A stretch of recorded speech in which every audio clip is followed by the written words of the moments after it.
오늘 하나님의 말씀을 보겠습니다.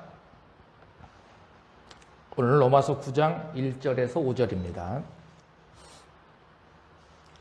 신약성경 250면 로마서 9장 1절에서 5절 다 같이 합독하겠습니다. 시작. 내가 그리스도 안에서 참말을 하고 거짓말을 아니하노라. 나에게 큰 근심이 있는 것과 마음에 그치지 않는 고통이 있는 것을 내 양심이 성령 안에서 나와 더불어 증언하노니 나의 형제 곧 골육의 친척을 위하여 내 자신이 저주를 받아 그리스도에게서 끊어질지라도 원하는 바로라. 그들은 이스라엘 사람이라. 그들에게는 양자됨과 영광과 언약들과 율법을 세우신 것과 예배와 약속들이 있고 조상들도 그들의 것이요 육신으로 하면 그리스도가 그들에게서 나셨으니 그는 만물 위에 계셔서 세세의 찬양을 받으실 하나님이시니라. 아멘. 요한복음 4장을 보면 여러분들이 너무나도 잘 아시는 사마리아 여인, 예수님께서 이 여인과 대화를 하는 장면들이 너무도 익숙하게 되는 거죠. 그런데 이 대화 과정 중에서 우리가 눈여겨봐야 될 단어가 4가지 정도가 나오는데요. 그 첫 번째 단어는 9절에 나와 있습니다. 9절을 같이 읽어봅니다. 시작. 사마리아 여자가 이르되, 띄워주세요. 9절 같이 읽습니다. 시작. 사마리아 여자가 이르되 당신은 유대인으로서 어찌하여 사마리아 여인인 나에게 물을 달라 하나이까 하니 이는 유대인이 사마리아인과 상종하지 아니함이로라. 이렇게 되어 있죠. 이 말씀에 제가 빨간색으로 쳐놓은 것은 다른 게 아니라 이 여인이 예수님을 만났을 때 대화 중에 첫 번째 단어는 당신은 유대인이다 이렇게 표현을 하고 있습니다. 그러니까 범상치 않는 사람이다 그냥 이렇게 표현하는 거죠. 그냥 일반적인 사람이다 이렇게 표현을 한 겁니다. 근데 대화 속에서 예수님께서 그의 마음을 움직여 가시기 시작하는 거죠. 이제 15절을 같이 읽어봅니다. 시작.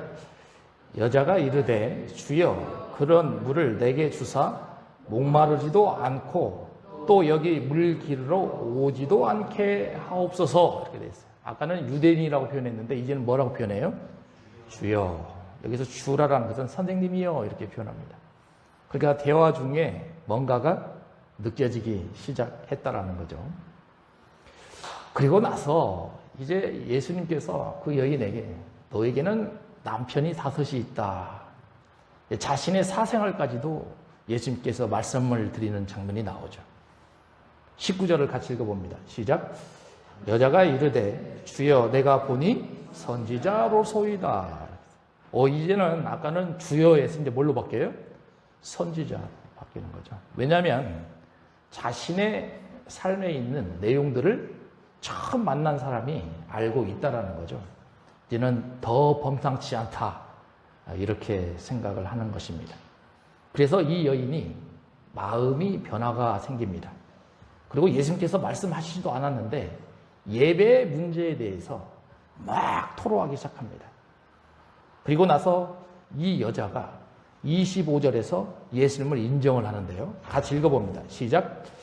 여자가 이르되 메시아 곧 그리스도라 하는 이가 오실 줄을 내가 아노니 그가 오시면 모든 것을 우리에게 알려주시리라. 자, 이번 째 단어는 이게 뭘로 바뀌었어요? 메시아, 그리스도 이렇게 바뀌죠.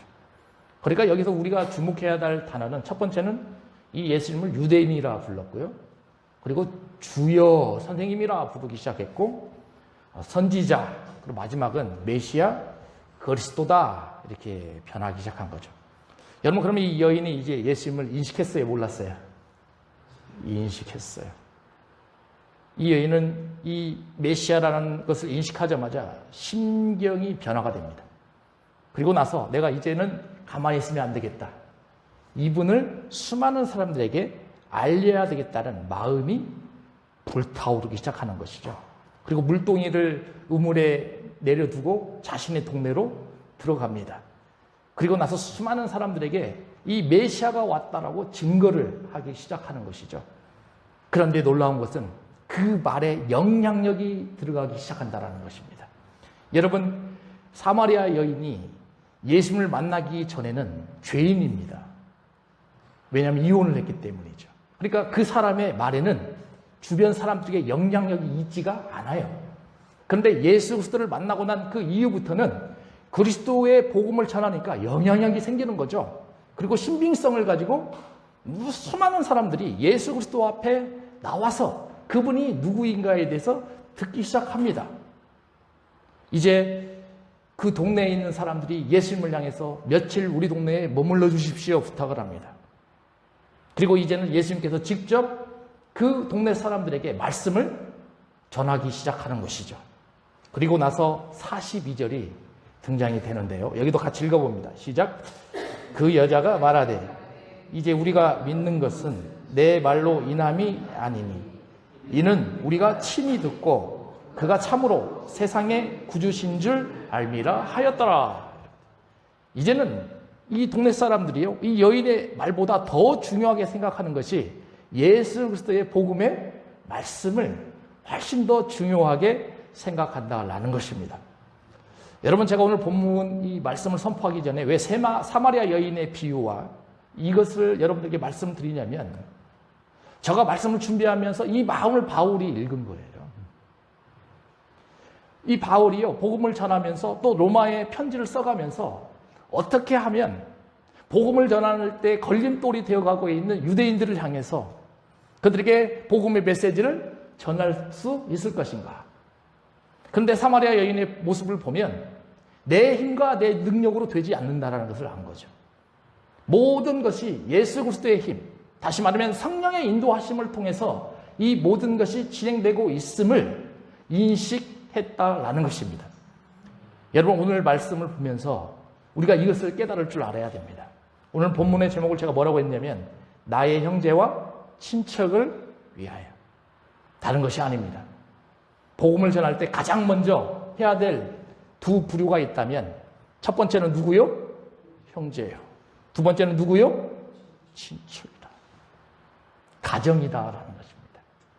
여러분, 오늘 이제 추석 명절을 맞이해서 여러분들 예배가 끝나면 고향으로 가시지 않겠습니까? 그러면 가족들이 다 모일 것입니다. 예수님 믿는 사람 내 가족이라면 얼마나 즐겁겠습니까? 그러나 예수님을 믿지 않는 가정들도 있습니다. 그러면 그 가정들이 모였을 때 이 사마리아 여인과 같은 또 바울이 생각하고 있는 이런 일들이 각 가정에 일어났으면 좋겠어요. 놀라우신 하나님의 일하심이 그곳에 나타났으면 좋겠다라는 것입니다. 여러분, 이제 사도 바울이 편지를 써가는데요. 9장에서는 방향성이 바뀌어가기 시작합니다. 여러분, 1장 18절부터 8장 39절까지의 그 내용은 다른 게 아니에요. 이신칭에 대해서 바울이 강조하거든요. 세상에 있는 모든 사람은 다 죄인이다.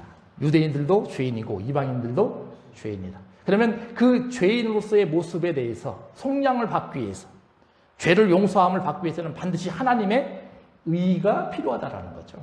다른 것은 될 수 없다. 하나님의 의로서만 가능하다. 그리고 의를 이루게 된다면 우리는 자유로워야 된다는 것입니다. 처음에 자유로움은 율법으로부터 자유로움을 가져야 된다. 그리고 두 번째는 죄로부터 자유로움을 가져야 된다. 그리고 8장에서 강조하는 게 뭐냐면 죽음으로부터 자유로워야 된다.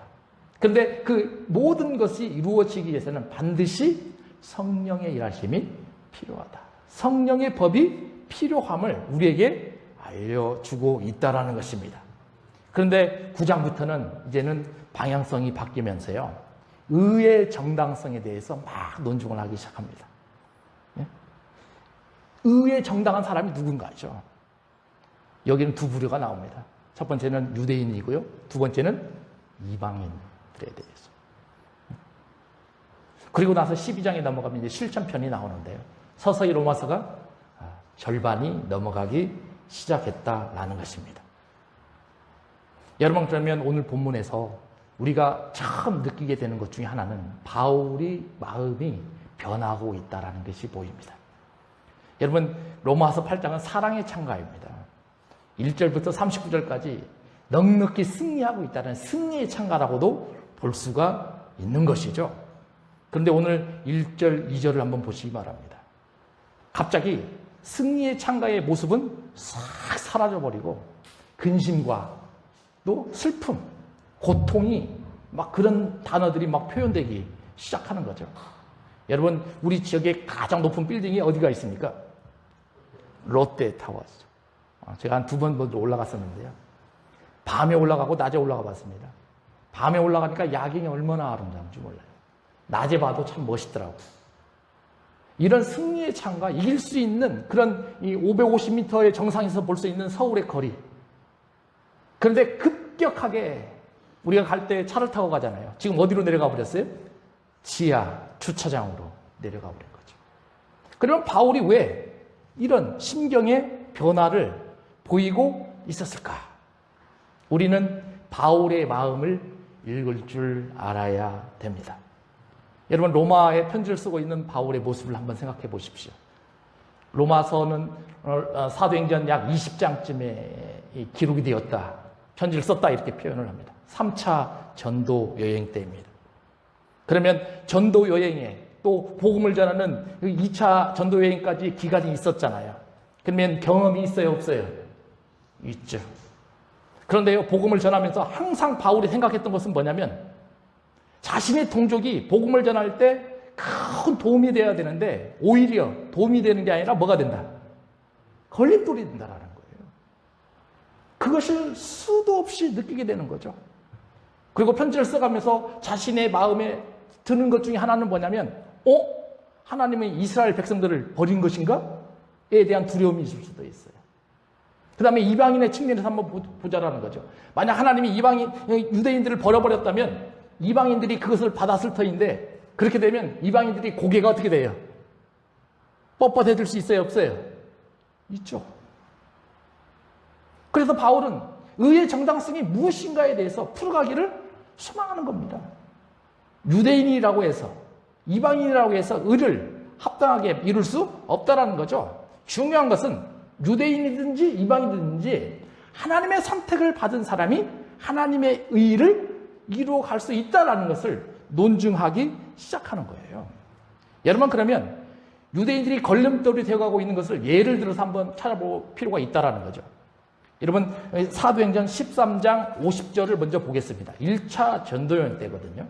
이걸 같이 읽어봅니다. 시작. 이에 유대인들이 경건한 피부인들과 그 신의 유력자들을 선동하여 바울과 바나바를 박해하게 하여 그 지역에서 쫓아내니 이렇게 되어 있어요.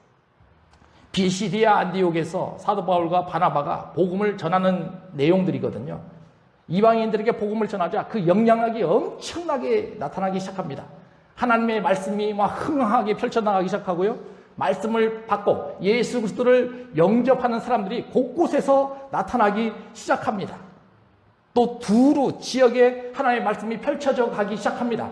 그러면 바울의 입장에서 이제 비시디아 안디옥에서도 하나님의 말씀이 막 펼쳐져 가는구나. 얼마나 기대가 있겠습니까? 그러나 뜻하지 않는 한 무리가 나타나는 거죠. 그들이 누구예요? 유대인들이에요. 복음의 걸림돌이 되어가고 있는 유대인들. 여러분, 이제는 2차 전도여행 중에도 바울이 경험한 것들을 한번 볼 필요가 있습니다. 데살로니가전서 2장 14절과 16절입니다. 여러분, 제가 빨간색으로 펼쳐놓은 곳을 한번 보세요. 그들이 유대인들에게 고난을 받음과 같이 이렇게 되어 있습니다. 이것은 다른 것이 아닙니다. 데살로니가 교회에 있는 너희들도 예루살렘에 있는 교회들처럼 반드시 핍박을 받을 것이다라는 거죠. 그러면 예루살렘에 있는 교회들은 누가 많이 있어요? 유대인들이 엄청나게 많이 있잖아요.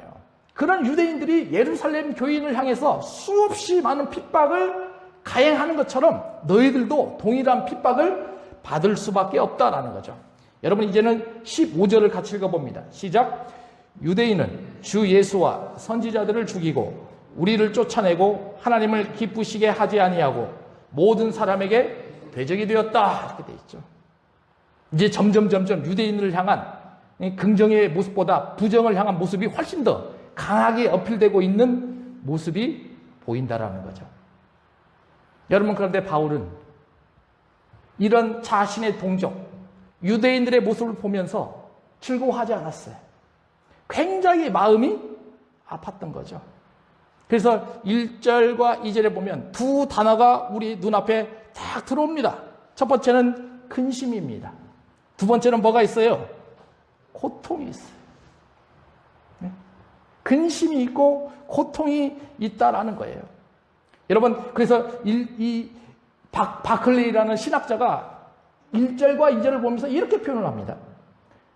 바울은 죄는 미워했지만 죄인은 사랑했다. 이렇게 표현합니다. 제가 이 설교를 준비하면서 참 엄청나게 참 좋은 말이다라는 생각이 들었어요.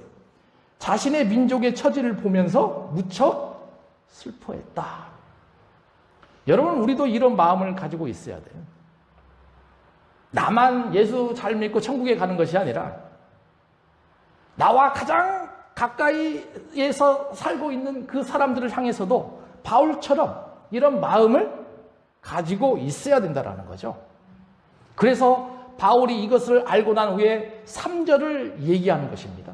3절을 같이 읽어봅니다. 시작. 나의 형제 곧 고륙의 친척을 위하여 내 자신을 저주를 받아 그리스도에게서 끊어질지라도 원하는 바로다.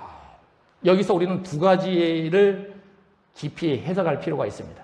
그 첫 번째 해석은 원하는 바로다. 이것을 잘 봐야 됩니다. 한글 성경에는 현재 시제로 되어 있거든요. 그런데요, 영어 성경을 보면 could wish라고 되어 있습니다. 그러면 현재예요, 과거예요? 과거로 되어 있어요. 갔어요, 달라요? 그러면 다르죠. 다릅니다. 표현 자체가 완전히 다르죠. 근데 조금 더 깊이 헬라어를 연구해 보면 미완료 시제로 되어 있습니다. 이것은 다른 게 아니라 과거의 어느 시점부터 지금까지 아직도 이루어지지 않은 것, 또 미래에 대한 소망을 나타내고 있거든요. 그러면 이 시제를 보면서 우리가 느낄 수 있는 것은 무엇이냐면 바울은 사역을 할 때마다 유대인들을 향한 마음이 있었다라는 거죠. 그 유대인들을 향한 그 마음은 다른 게 아니라 고통의 마음이었고 근심의 마음이었다라는 거죠. 그 마음은 무엇이겠습니까? 내가 아는 예수 그리스도를 믿고 있는 나라면 너희들도 어떻게 하라? 예수 그리스도를 믿어라. 그 마음이에요. 이 마음을 한시도 버려두지 않았던 바울의 모습을 여기서 우리는 알 수가 있어요. 여러분, 두 번째는 제가 저주라는 단어를 표현을 해놨습니다. 이 저주라는 단어는요, 구약 성경과 밀접하게 연결해 보면 첫 번째는요, 긍정의 표현으로 재물이다, 헌물이다 이런 표현이 됩니다. 그리고 두 번째 이 부정의 표현은 저주다 이렇게 표현이 됩니다.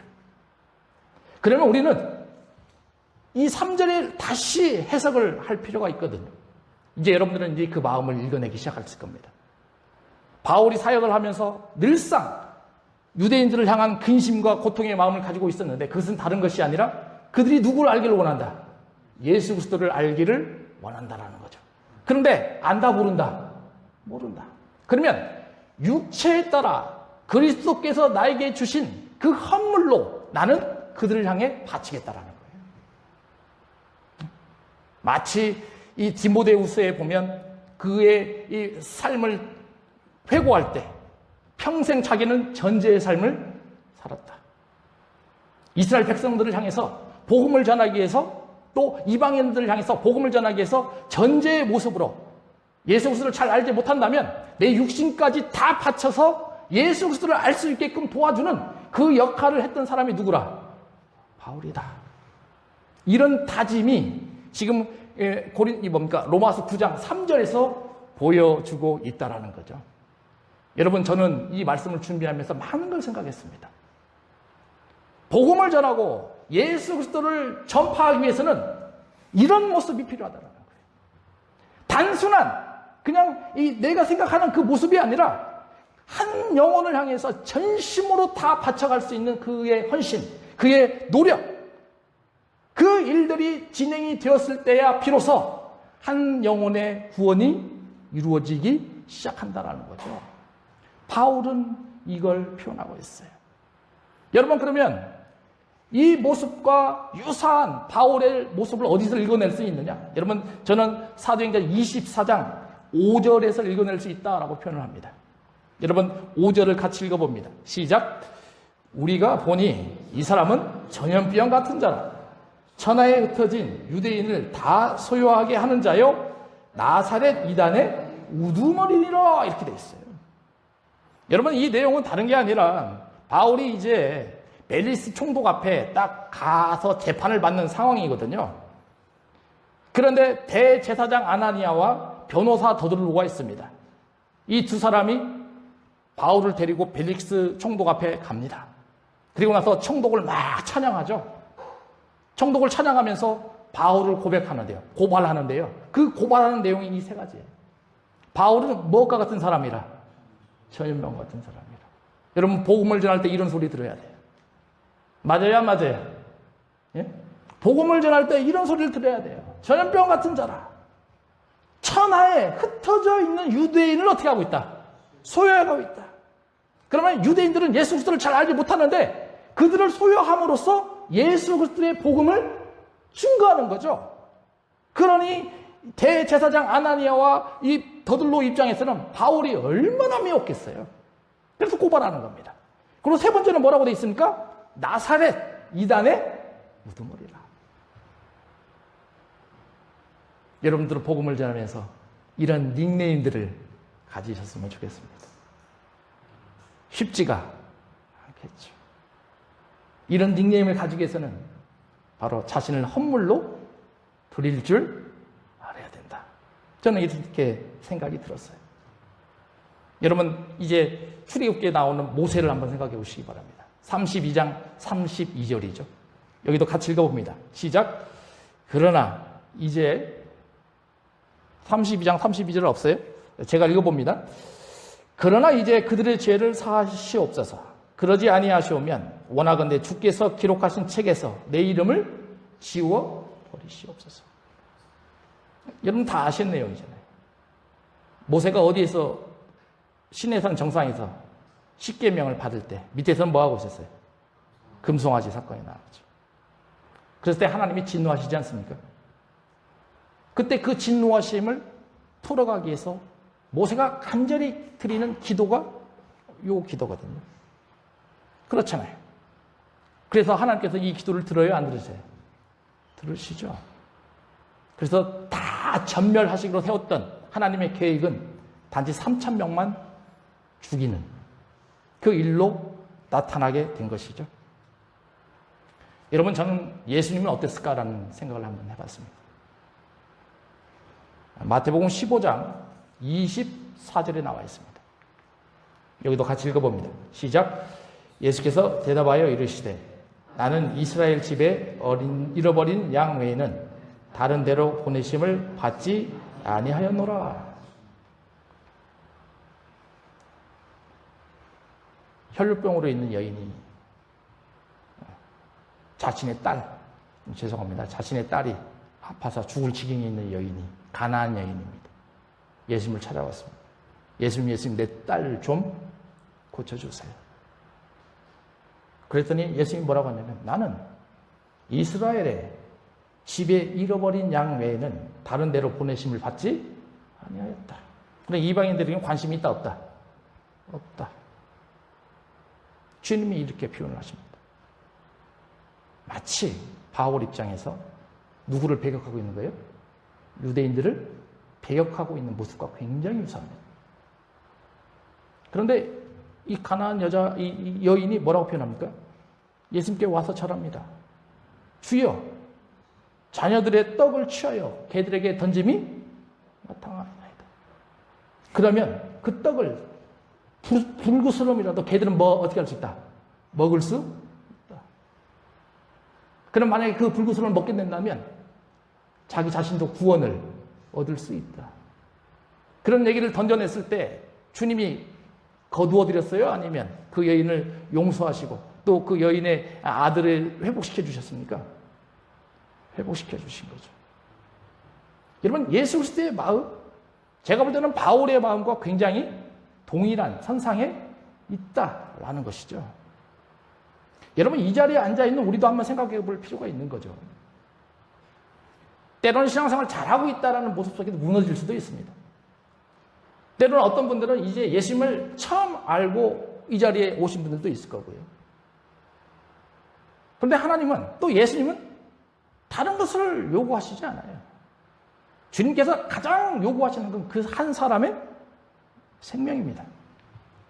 한 사람의 영혼이죠. 그렇기 때문에 바울 입장에서 유대인들을 버리면 된다, 안 된다? 안 되는 거죠. 간절한 애착의 마음이 여기에 놓여져 있는 것입니다. 여러분, 그들을 향해서 이제 바울은요, 그 유대인들을 가지고 있는 특권이 무엇인가에 대해서 한번 인식해 주기 시작합니다. 그런데 4절에서 유대인이라고 표현하지 않아요. 뭐라고 표현합니까? 이스라엘 사람이라 이렇게 표현하는 거죠. 그렇죠? 왜 그럴까? 많은 학자들이 볼 때 유대인이라는 이 용어에는 정치적인 색채가 짙다 이렇게 표현을 합니다. 그런데 이스라엘에는 그 모습이 잘 나타나지가 않는다. 그럼 이스라엘이라는 이 용어를 누가 받았습니까? 창세기에서 야곱이 받았죠. 그렇잖아요. 분이에서 하나님의 사람과 뭘 했어요? 씨름을 했어요. 근데 야곱이 하나님의 사람을 이겼죠. 그랬을 때 하나님의 사람이 이 뭡니까? 야곱에게 더 이상 너를 야곱이라 부르지 않겠다. 너를 뭐라 부르겠다? 이스라엘이라 부르겠다. 그래서 이스라엘은 두 가지 의미가 있어요. 그 첫 번째 의미는 하나님과 싸워서 어떻게 했다? 이겼다. 그 첫 번째 의미고요. 두 번째 문자적 의미가 있습니다. 문자적 의미는 하나님이 항상 이스라엘 백성들과 어떻게 한다? 다스리신다. 다스리신다. 하나님이 이스라엘 백성들 항상 어떻게 하신다? 다스리신다. 여기에 바울이 이스라엘 백성들을 뭐라고 표현하냐면 이스라엘 백성들을 아까 3절에서 친척이라고도 표현하고 뭐라고 불러요? 형제라고도 딱 표현을 하는 거죠. 여러분, 형제는 원어적인 의미로 보면 한 어머니 뱃속에서 나온 사람들을 표현합니다. 형제. 그러니까 어머니가 어떻더라? 같다. 이것도 형제라고 표현합니다. 그럼 친척은 뭐냐면 같은 혈육이다라는 거예요. 같은 혈육. 그것이 친척이다라는 거죠. 그럼 이스라엘 백성들을 자신이 뭐라고 표현한 거예요? 같은 형제라고 표현한 거고 같은 친척이라 표현한 거예요. 그럼 같다, 다르다? 같다라는 거죠. 근데 하나님은 이스라엘 백성들에게 어마어마한 특권을 주셨는데 그 특권을 8가지로 쫙 표현을 합니다. 근데 여기에 놀라운 사실이 있어요. 여러분, 제가 헬라어 원문을 좀 썼는데요. 이건 좀 아셔야 됩니다. 파란색으로 한번 보십시오. 네? 첫 번째 것과 네 번째 것이 같아요, 달라요? 같죠? 두 번째 거하고 다섯 번째 것도 같고 세 번째 거하고 여섯 번째 것도 같죠? 그럼 이게 뭘 이룬다? 쌍을 이룬다라는 거죠. 그렇잖아요. 그러면 지금 이 바울이 입장에서 이스라엘 백성들을 향한 첫 번째 특권은 뭐라고 볼 수 있어요? 양자됨이라고 볼 수 있죠. 양자는 아들 아닙니까? 근데 양자라는 것은 친아들은 아니다라는 거죠. 그렇죠? 근데 구약 성경을 잘 보시기 바랍니다. 이스라엘을 향해서 내 아들 내 장자다 이렇게 표현을 하는 겁니다. 그러면 그 당시에 그 어느 민족이 하나님을 아버지라 불렀습니까? 그 어느 민족이 하나님께서 아들이라 불렀습니까? 누구밖에 없었어요? 이스라엘밖에 없었어요. 특권이라고 볼 수 있습니까? 없습니까? 특권이죠. 여러분, 그러면 우리도 지금 특권을 누리고 있어요? 없어요? 특권을 누리고 있는 거죠. 굉장한 특권입니다. 상상할 수 없는 특권입니다. 그런데 그런 특권을, 양자됨의 특권을 누리기 위해서 필요한 게 있습니다. 그게 뭐라? 율법을 세우셨다. 왜? 양자가 되면 하나님께서 원하시는 삶이 무슨 삶? 거룩한 삶. 그러면 거룩한 삶을 살기 위해서는 뭐가 필요하다? 율법의 말씀이 필요하다. 그러니 양자로서 삶을 살아가기 위해서 우리에게 필요한 건 또 뭐다? 하나님의 말씀이 필요하다라는 거예요. 굉장히 중요한 겁니다. 여러분, 이제 두 번째 특권은 뭐라고 되어 있습니까? 영광이죠. 하나님이 이스라엘 백성들에게 임재하실 때 항상 영광이 가득하다. 마치 구름을 영상시키는 듯한 모습을 보입니다. 그렇잖아요. 그러면 이스라엘 백성들은 하나님의 영광의 모습을 눈으로 봤어요? 안 봤어요? 봤죠. 귀로 들었어요? 못 들었어요? 들었어요. 이방인들은 이런 게 있습니까? 없습니까? 없죠. 그러지 않습니까? 그러면 이스라엘 백성들도 또 특권이 있어요? 없어요? 엄청난 특권입니다. 그런데 이 영광의 특권은 또 뭐하고 연계돼요? 예배하고 연계되잖아요. 여러분, 하나님을 영화롭고 영광스럽게 하기 위해서 우리가 반드시 해야 될 게 뭐라? 예배예요. 굉장히 중요한 내용들 아닙니까? 그러니까 이스라엘 백성들은 예배의 특권이 있는 것입니다. 이번에 세 번째는 뭐라고 돼 있어요? 언약들입니다. 구약성경에서 가장 대표적인 언약은 또 신약성경과 더불어서 어느 학자가 4가지로 표현하고 있습니다. 그 첫 번째는 노아의 무지개 언약입니다. 더 이상 심판하시겠다, 안 하시겠다? 물론은 안 하시겠다. 두 번째는 아브라함을 향한 언약입니다. 세 번째는 시내산에서 누구에게 하신 언약? 모세에게 하신 언약.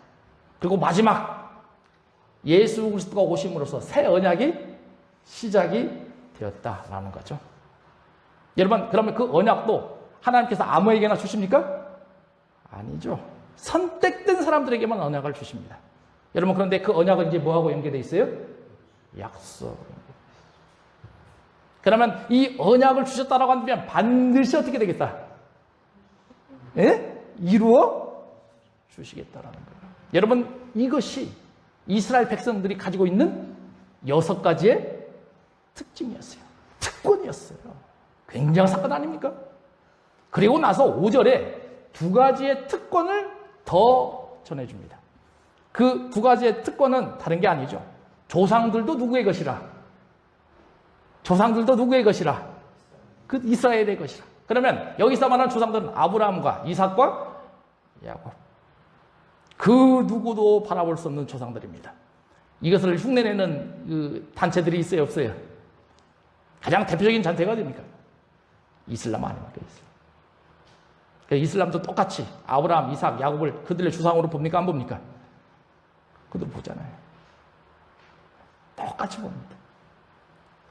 그 다음에 이제 마지막 8번째 특권이 가장 중요하죠. 육신으로는 그들로부터 누가 나셨다? 예수 그리스도가 나셨다. 예수 그리스도가 나셨다. 육신으로. 이거보다 더 큰 특권이 어디 있어요? 마태복음 1장 1절에 보면 그렇게 되어 있죠. 아브라함과 다윗의 자손 예수 그리스도의 계보라. 그렇죠? 근데 원문 성경을 잘 보면 이렇게 되어 있습니다. 성경은 첫 단어가 성경은이에요. 성경은 다윗과 아브라함의 자손 예수의 계보입니다. 이렇게 시작되어 있어요. 그러니까 신약 성경은 이거다라는 것을 딱 처음에 메시지로 준 거죠. 그런데 이 계보에 누가 들어갔어요? 이스라엘 사람들이 들어갔어요. 여러분들이 인간의 인생을 살아가면서 이거 중요하게 생각해요, 안 해요? 생각해요, 안 해요? 굉장히 중요하게 생각하잖아요. 그 어느 누구에게도 주지 않았던 그 특권들을 하나님은 이스라엘 백성들에게 다 허락하셨다.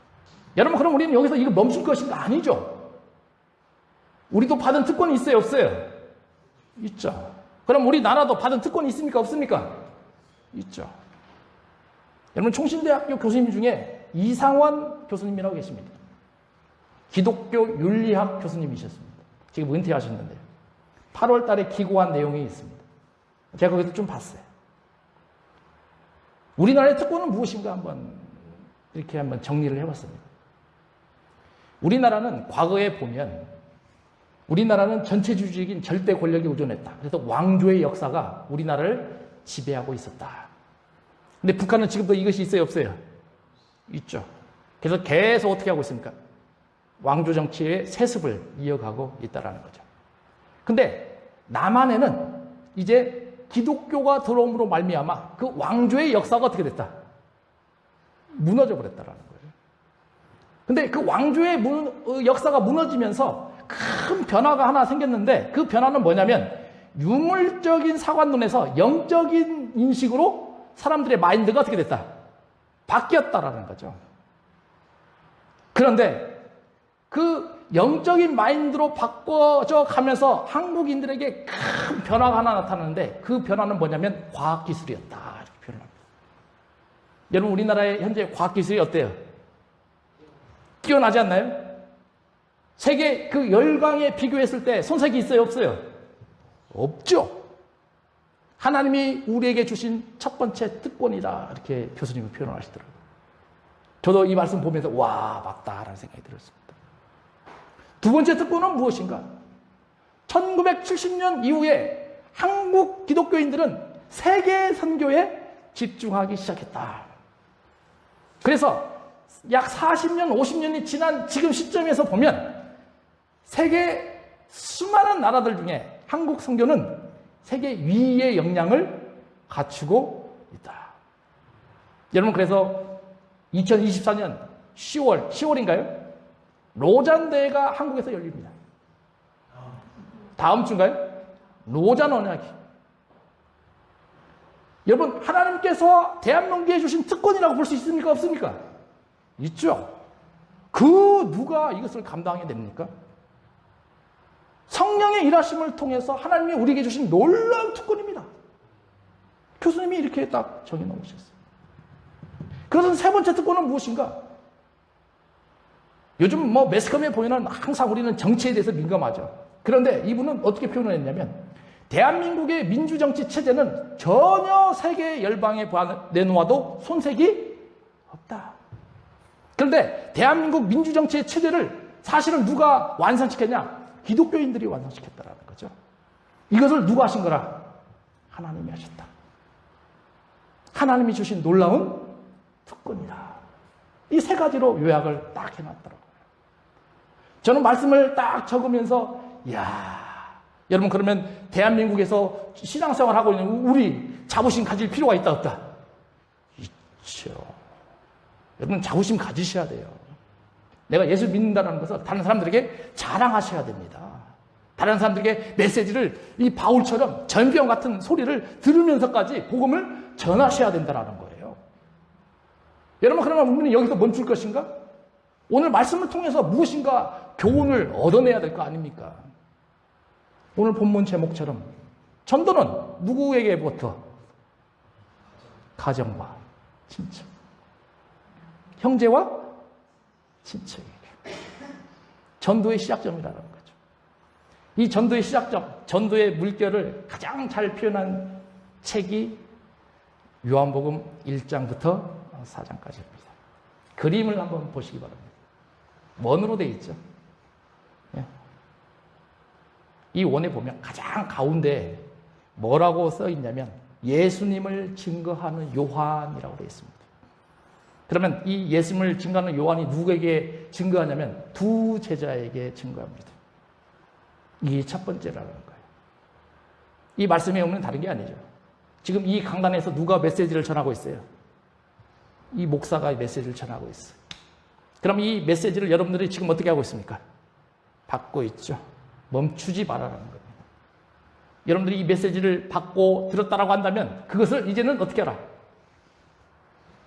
나가라라는 거죠. 근데 첫 번째였습니다. 그러면 이 세례 요한이요, 지나가고 있는 한 사람을 보는데 그분이 누구였어요? 예수님이셨습니다. 봐라, 하나님의 어린 양이로다. 그래서 그 두 제자가 어떻게 해요? 예수님을 따라가죠. 그리고 예수님 대답합니다. 내가 너에게 뭘 해주기를 원하느냐? 뭘 요구하느냐? 그러니까 예수님께서 대답하는 게 나와 같이 있어라. 그러면서 안드레가 메시아인 것을 확인하죠. 그 두 번째, 무슨 전도? 가족 전도. 안드레가 예수 그리스도를 메시아로 인식하는 순간 누구에게 갔습니까? 베드로에게 갔습니다. 베드로는 누구예요? 안드레의 형이죠. 그렇잖아요. 그러니까 형에게, 가정에게 복음을 전하는 것이 두 번째 특징. 세 번째는요, 친구 전도입니다. 이번에는 누가 나오냐? 빌립이 나와요. 빌립. 예수님께서 갈릴리를 가다가 누굴 만나요? 빌립을 딱 만납니다. 근데 빌립이 또 예수 그리스도가 메시아인 것을 알죠. 그러면서 빌립이 가만히 있을 수가 없습니다. 그의 친구가 누구였어요? 나다나엘. 그러니까 가만히 없을 수 없으니까 나다나엘에게 또 어때요? 복음을 전하는 것이죠. 이번에 세 번째 전도. 그럼 네 번째는 무슨 전도? 이웃 전도.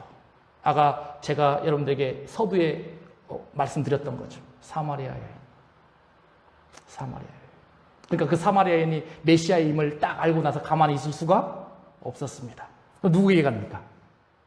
동네 사람들에게 막 가는 거죠. 이웃 사람들에게 막 가는 겁니다. 그리고 메시지를 막 전합니다. 그리고 마지막은 세계 복음화입니다. 요한복음 4장 35절에 이렇게 되어 있습니다. 여러분 너무나 잘 아시는 거예요. 너희는 넉 달이 지나야 추수할 때가 이르겠다 하지 아니하느냐. 그러나 나는 너희에게 이르노니 너희 눈을 들어 어딜 봐라. 밭을 봐라. 보라. 희어져 추수할 때가 되었다. 여러분 우리는 요한복음에 나와 있는 이 전도의 흐름을 잊어서는 안 됩니다. 저는 말씀을 준비하면서 이제 오늘 저를 통해서 여러분들이 복음의 메시지를 전했습니다. 그럼 여러분 추석 때이니까 이제 어디를 가십니까? 아마 가족들이 다 모이게 될 것입니다. 그러면 그 모인 자리에서 누구를 증거하십시오? 예수 그리스도를 증거하십시오. 아무도 생각하지도 않았던 사마리아 여인 아니었습니까? 근데 영향력이 있어요, 없어요? 있었잖아요. 여러분 이 마음을 지금 누가 가지고 있어요? 바울이 가지고 있어요. 바울. 안타까운 마음으로. 유대인들도 하나님 버리셨다, 안 버리셨다? 안 버리셨다. 하나님은 그들도 선택하시면 그들도 구원을 받을 수 있다. 그런 말씀을 통해서 내 자신의 삶을 다시 한번 점검해 갈 수 있는 그런 시간이 되셨으면 좋겠습니다. 기도하겠습니다. 주님 감사합니다. 사마리아 여인을 통해서 또 주님께서 바울의 마음을 통해서 우리에게 많은 것을 전해 주셨습니다. 아버지 하나님, 우리가 이 복음의 말씀을 잘 듣고 신앙생활을 할 때에 주님께서 주신 메시지가 무엇인지를 잘 인식할 수 있도록 도와주시옵소서. 바울은 애국하는 마음을 가졌습니다. 바울은 이스라엘을 버리지 않고 이스라엘이 하나님의 일을 따라가고 이스라엘의 선택된 민족으로서 더 구원받는 하나님의 아들로서의 삶을 살아가기를 원하는 바울의 마음. 우리도 바울의 마음을 본받아서 더욱더 내 삶을 정진해 갈 수 있는 우리 로고스 교회 성도들 되게 하여 주시옵소서. 예수님의 이름으로 기도하옵나이다. 아멘.